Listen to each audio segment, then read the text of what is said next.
pourquoi on doit maintenant, sous la pression, faire un accord. Il faut attendre 1 mois ou 1 mois et demi ou 2 mois pour voir ce qui va passer au Liban. Parce que le Liban, c'est pas un pays stable. Il peut y avoir un autre président, il va révoquer cet accord. Et en plus, M. Lapid, il n'a pas le droit de faire un accord sans que 80 membres de Parlement acceptent au vote ou faire un référendum. Nous avons le plaisir d'être en ligne en Zoom avec le docteur Edi Cohen. Edi, bonjour, Boker Tov. Boker Tov, bonjour. Merci d'être avec nous. Je rappelle que vous êtes orientaliste, expert du dossier libanais. Vous êtes vous-même originaire du Liban. Vous avez vécu une partie de votre vie. Et je voudrais que l'on revienne donc sur cet accord qui est imminent. Hein. Tout le monde le dit, même les Libanais, apparemment même Nasrallah et les Israéliens aussi semblent le confirmer. On est à quelques jours de la signature d'un accord. Je voudrais d'abord que vous puissiez nous donner un peu les éléments de quoi est fait cet accord. Oui, surtout Nasrallah, il est content. Les Libanais, moi, mais Nasrallah, il est content, mais on en parlera plus tard. Tout, Daniel, ça a commencé en 2011, quand on a découvert large quantité de gaz dans la Méditerranée, aux frontières libano-israéliennes. Et à ce moment-là, les Israéliens et les Libanais, ils se sont dit, c'est où les frontières? Il n'y a pas de frontières. On n'a jamais fait vérifier où c'est les frontières. Maintenant, vous voyez la photo avec moi. Voilà, on la voit. La ligne rouge, les Israéliens, ils ont dit, c'est la ligne rouge. Le Liban au nord et Israël au sud. Et les Libanais, ils ont refusé. L'ambassadeur américain Frédéric Croft, à l'époque, je vous parle maintenant, à 2011, il a proposé la ligne jaune comme une solution. Les Libanais voulaient la ligne verte, hein, on est d'accord. Non, la ligne jaune, 500 km, deuxième ligne. Oui, mais les Libanais, la position du Liban, c'était la ligne verte. Voilà, les Libanais, depuis de 2011 à 2020, rien ne s'est passé, il y a eu Trump et les Libanais, ils n'ont pas voulu aucun accord. Et Biden a nommé un médiateur, Amos Hochstein, et suite, vous pouvez mettre la photo encore une fois, s'il vous plaît. Et les Libanais, ils ont dit à Hochstein, officiellement et aux Nations Unies, que c'est la ligne bleue. Les Libanais, ils ont dit la ligne bleue. OK? Après avoir découvert les plateformes gazières Karish, eux-mêmes, les Libanais, ils ont dit non, on a trompé, on a fait une faute. C'est pas la ligne bleue, c'est la ligne verte. Vous voyez l'appétit des Libanais s'ouvre et s'ouvre encore et encore. Et maintenant, juste hier, les Américains, ils ont fait une proposition. Je pense que c'est entre la ligne verte, j'espère, et la ligne bleue. Personne ne sait c'est quoi la proposition. Hier, les Libanais l'ont reçue. Les Israéliens l'ont déjà reçue il y a quelques jours. Et jeudi, le cabinet israélien il va discuter cette offre. Il y a aussi l'aspect sécurité. Si les Libanais ils sont très proches, à Naharia, à Akko, c'est dangereux. La proposition aussi parle, selon Nasrallah, parce que les Israéliens, ils n'ont rien publié. Nasrallah dit, la proposition, et elle parle d'une zone stérile de 4 ou 5 kilomètres. Mais le plus important, c'est la plateforme gazière Karish. Et elle doit être dans les mains israéliennes. Et il y a une autre plateforme qui s'appelle Cana. Et ça va être pour les Libanais. C'est ça. Donc si l'on revoit la carte à nouveau, on va demander encore une fois à Jonathan de nous montrer cette carte. Si on remonte la carte, donc la ligne si on peut parler la ligne de démarcation, c'est-à-dire la frontière entre le Liban et Israël, devrait être autour de cette ligne verte actuelle, hein, puisque on voit que la plateforme de Karish serait au sud et la plateforme de Cana serait au nord. Donc ça serait plutôt autour de ça la ligne. La bleue. À côté du bleu, je pense. Et la controversie entre le Liban et Israël, c'est 800 kilomètres. Oui. Le problème. Bon. Je pense que ça doit être ou la ligne bleue ou un peu plus sud vers Israël, un peu plus sud. D'accord, mais puisque vous nous dites que la plateforme de Cana, elle doit être dans les eaux territoriales du Liban, donc ça veut dire... Oui, oui, c'est ça. Et Cana, elle commence depuis le mont. D'accord. Alors, écoutez, on a bien compris. D'abord, pourquoi Hassan Nasrallah serait satisfait de cette situation? Écoutez, depuis 2020 jusqu'à présent, il n'a rien dit. Mais jusqu'à le mois de juillet, excusez-moi, le mois de juillet, il a commencé à menacer parce que Nasrallah, il veut maintenant un accord, car le 31 octobre 2002, c'est-à-dire dans 30 jours, Général Aoun, il termine sa présidence. Et il y aura un vacuum. Comme on dit en français, il n'y aura pas un président au Liban. Et maintenant, il y a un premier ministre comme Lapid, comment on dit en transition, de transition. Transition. C'est-à-dire, et au-delà de tout ça, on a le 1er novembre des élections. C'est-à-dire, pour Nasrallah, peut-être Netanyahu, il sera le Premier ministre le mois de novembre. C'est pour cela, Nasrallah, il veut un accord. Et maintenant, un accord. C'est pour ça qu'il a, il a menacé, déclaré une guerre.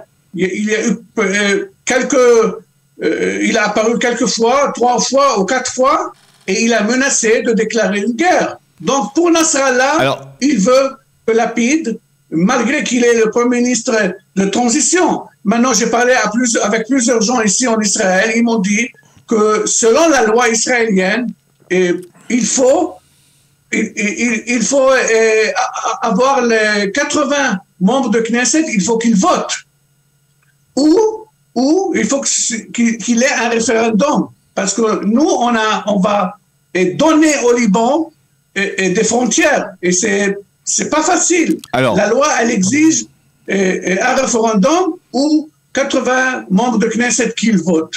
Alors, on comprend bien qu'il y a cet accord, on va dire, qui se précise entre les deux parties, mais que derrière cela, il y a un contexte politique qui est complexe, à la fois au Liban, puisque Michel Aoun termine son mandat le 31 octobre, et en Israël, puisque le lendemain, il y a les élections. Alors, est-ce que, c'est-à-dire, d'une certaine manière, le temps presse pour les deux parties pour signer cet accord? C'est ça. Et la question que je me pose, moi et vous, un citoyen, pourquoi on doit maintenant, sous la pression, faire un accord? Il y a les médiateurs, les Américains, ils sont des médiateurs, peut-être ils ont aussi des intérêts. Pourquoi pas? Il faut attendre 1 mois ou 1 mois et demi ou 2 mois pour voir ce qui va passer au Liban. Parce que le Liban, c'est pas un pays stable. Il peut y avoir un autre président, il va révoquer cet accord. On ne sait jamais. Et en plus, Monsieur Lapid, selon plein de gens que j'ai parlé avec lui, il n'a pas le droit, juridiquement, il n'a pas le droit de faire un accord sans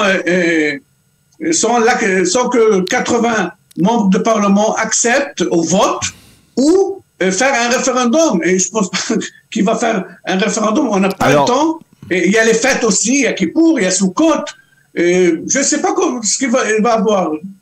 Sincèrement, on ne sait pas parce que il ne diffuse rien ici en Israël. On comprend bien qu'il y a une problématique et il y a aussi le fait de signer un accord aussi important dans une période sous un gouvernement de transition. Il faut savoir par exemple si les juristes acceptent ce principe sans que ce soit avec un référendum ou sans référendum. Il n'y a jamais eu d'ailleurs de référendum en Israël, mais qu'il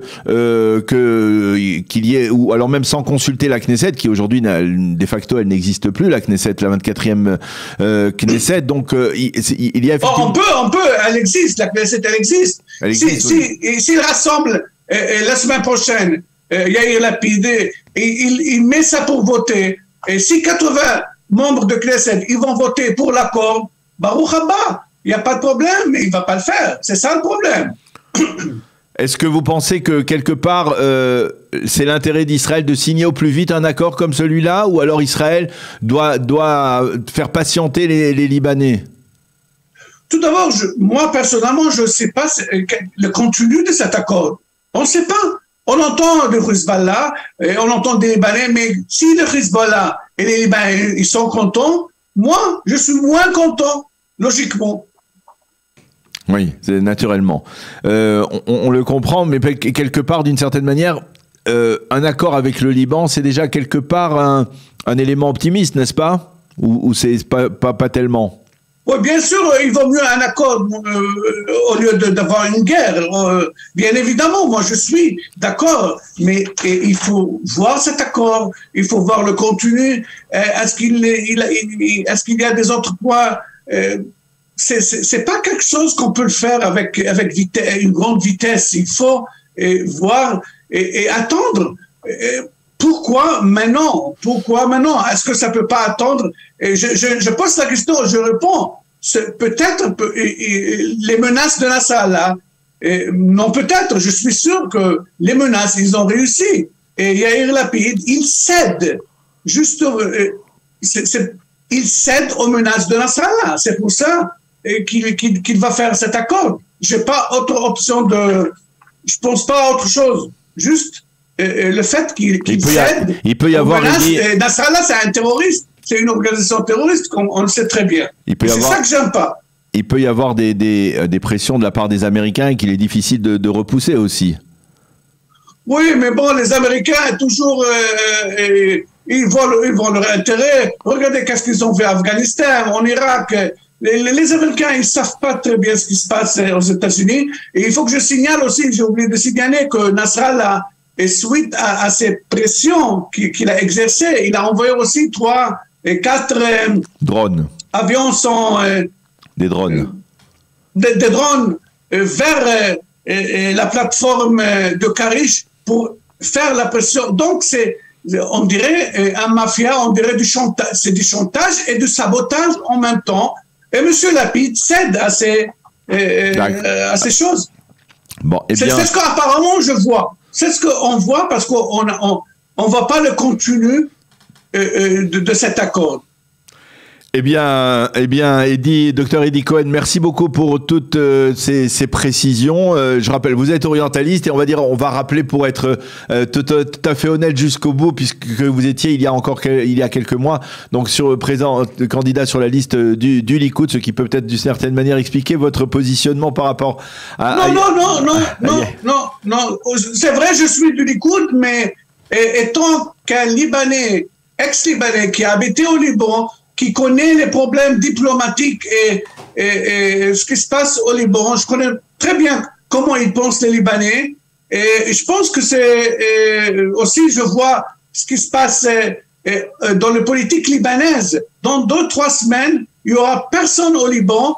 Et en plus, il ne faut pas être un réaliste. On sait très bien que Nasrallah, il va être riche. Cet argent, ça ne va pas arriver aux pauvres Libanais. Évidemment, c'est Nasrallah qui va voler tout cet argent. Il ne faut pas être un réaliste pour savoir que qui contrôle le Liban, c'est Hezbollah. Eh bien oui, on l'a bien compris. En tout cas, merci beaucoup pour toutes ces précisions. Dr Eddie Cohen, merci d'avoir été avec nous ce matin. Bonne journée, à bientôt. Khatima Tova, à bientôt. Khatima Tova, je vous remercie.